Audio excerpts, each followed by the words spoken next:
అలానే మిసెస్ రావు BRS party విలీనం కాబోతుంది అనేటువంటిది తరచూ వినిపిస్తూ ఉంది. అయితే ఈ మధ్యకాలంలో కొంచెం అది వినిపించట్లా.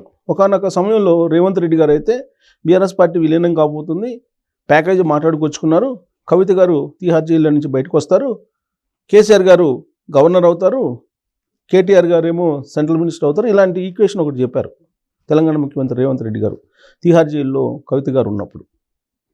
అసలు విలీనం అనేది బీఆర్ఎస్ పార్టీ సంబంధించినటువంటి ప్రస్తావన ఎందుకు వస్తుంది అనే దాని మీద ఒక క్లారిటీ ఇచ్చారు కేటీఆర్ గారు బర్త్డే సందర్భంగా.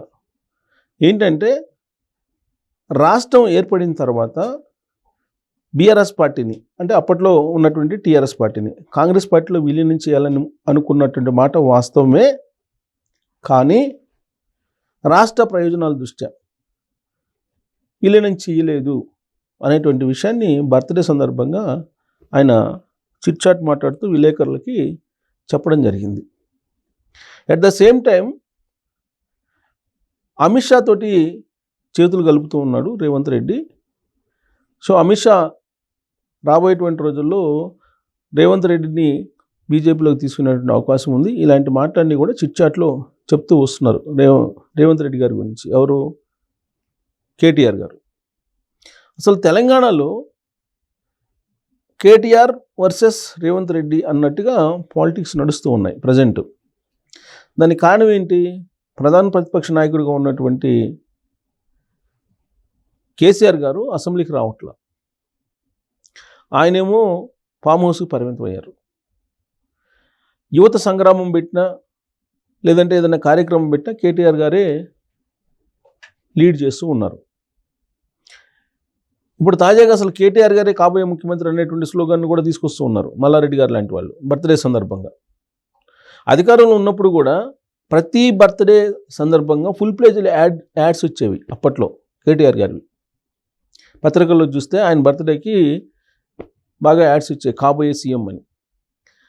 అలాగే శ్రీనివాస్ గౌడ్ లాంటి వాళ్ళు అప్పట్లో కాబోయే సీఎం కేటీఆర్ గారు అని చెప్పి, అలాగే అక్కడ నిజామాబాద్కు సంబంధించిన ఎమ్మెల్యే వీళ్ళందరూ ఎప్పటికప్పుడు అవకాశం దొరికినప్పుడల్లా కాబోయే సీఎం అని చెప్పి చెప్పుకుంటూ వచ్చారు, కానీ అది నెరవేరలా. అయితే ఇప్పుడు బర్త్డే సందర్భంగా కేటీఆర్ గారు చాలా క్లారిటీ ఇచ్చేశారు.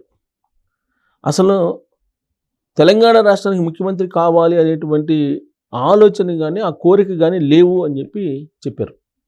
అంతేకాదు అసలు ఒకప్పుడు కేసీఆర్ గారికి కూడా సీఎం కావాలని లేదు, సీఎం కావాలనేటువంటి ఒక ఆలోచన కూడా కేసీఆర్ గారికి అప్పుడు లేదు, అది కలలో కూడా ఊహించలేదు కానీ వచ్చింది అని చెప్తూ తనకి కూడా సీఎం కావాలనేటువంటి ఆలోచన కానీ అలాంటి కోరిక కానీ లేదు అని చెప్పి చెప్పారు. చెప్తూ అసలు ఎవరితోటి పొత్తు పెట్టుకోం రాబోయేటువంటి రోజుల్లో, డైరెక్ట్గా బీఆర్ఎస్ పార్టీ ఎన్నికలకు వెళ్తుంది, అధికారంలోకి వస్తుంది, మళ్ళీ కేసీఆర్ గారు సీఎం అవుతారని చెప్పి కేటీఆర్ గారు చెప్తున్నారు. ఇదే కేటీఆర్ గారు ఒకనొక సందర్భంలో ఏమన్నారని అంటే 2023 అసెంబ్లీ ఎన్నికలు అయిపోయిన తర్వాత జాతీయ కూటమిలో ఏదో ఒక దానికి ప్రాంతీయ పార్టీలు భాగస్వామ్యం అయి ఉండాలి, లేదంటే ప్రాంతీయ పార్టీలు బతకవు అనే విషయాన్ని ఆయన కుండబద్దలు కొట్టినట్టు చెప్పారు. దానికి ఉదాహరణ కూడా చెప్పారు.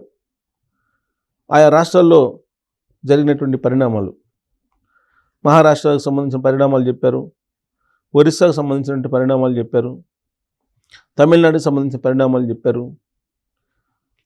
ఇలాంటివన్నీ చెప్పుకుంటూ వచ్చారు. అలాగే ఉత్తర భారతదేశంలో ఉండే బీహారు పాలిటిక్స్ గురించి చెప్పారు, ప్రాంతీయ పార్టీలు ఎలా ఇబ్బంది పడుతున్నాయి అనేది.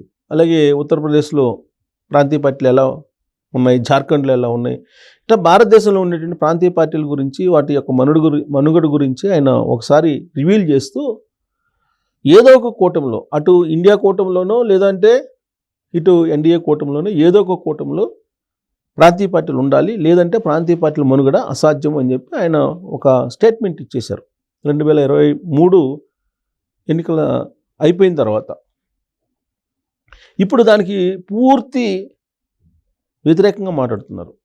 మేము ఎవరితోటి పొత్తు పెట్టుకోము, ఏ కూటమిలో ఉండము, డైరెక్ట్గా ఎలక్షన్కి వెళ్తాము, తెలంగాణ ప్రజలు మమ్మల్ని ఆదరిస్తారు అనేటువంటి అభిప్రాయానికి ఆయన వస్తూ ఉన్నారు. మరి ఇలా ఎందుకు మార్చుకున్నారు అని అంటే, ఆ పార్టీ వాళ్ళు చెప్పేది ఏంటంటే, తాజాగా సర్వేలు చేయించుకున్నాం, ఆ సర్వేల్లో బీఆర్ఎస్ పార్టీ మళ్ళీ అధికారంలోకి వచ్చే అవకాశం ఉంది, అందుకే మేము సింగిల్గా వెళ్ళాలనుకుంటున్నామని చెప్పి చెబుతున్నారు.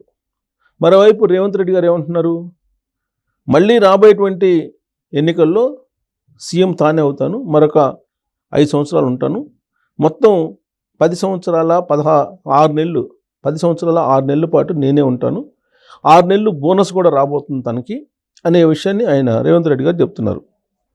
అంటే జమిలీ ఎన్నికలు రాబోతున్నాయి. జమిలీ ఎన్నికలు కనుక వస్తే 2029లోనే ఎన్నికలు వస్తాయి, 2028లో రావు తెలంగాణకి కూడా. అందుకని 6 నెలలు ఆయనకి బోనస్గా యాడ్ అవుతున్నాయి. కాబట్టి 10 సంవత్సరాల 6 నెలల పాటు తానే సీఎంగా ఉంటాను తెలంగాణకి, దీంట్లో ఎలాంటి సందేహం లేదు, మీరు రాసి పెట్టుకోండి అని చెప్పి ప్రతి వేదిక మీద కూడా చెప్తున్నారు. దానికి ఒక ఈక్వేషన్ కూడా చెప్తున్నారు, సెంటిమెంట్ని రంగరిస్తూ ఉన్నారు.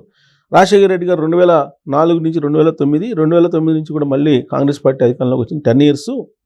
2014లో బీఆర్ఎస్ పార్టీ వచ్చింది, 2023 వరకు ఉంది, అంటే 10 సంవత్సరాలు ఉంది. కాబట్టి తెలంగాణ సమాజం ఏ పార్టీకైనా వరుసగా 2 సార్లు అవకాశం ఇస్తారు.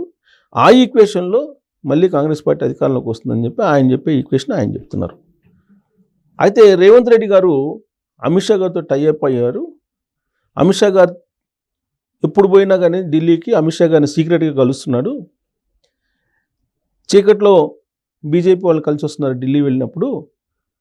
కాబట్టి రేవంత్ రెడ్డి గారు బీజేపీ నేతలు ఏం చెప్తే అది వింటున్నారు, బీజేపీ కాంగ్రెస్ రెండు ఒకటే అనేటువంటి విషయాన్ని కేటీఆర్ గారు చెప్తున్నారు. మరి రేవంత్ రెడ్డి గారు చెప్పే దాంట్లో నిజం ఉందని మీకు అనిపిస్తుందా, కేటీఆర్ గారు చెప్పే దాంట్లో నిజం ఉందని మీకు అనిపిస్తుందా? దీని మీద మీరు ట్రోల్ చేయొచ్చు. Thank you.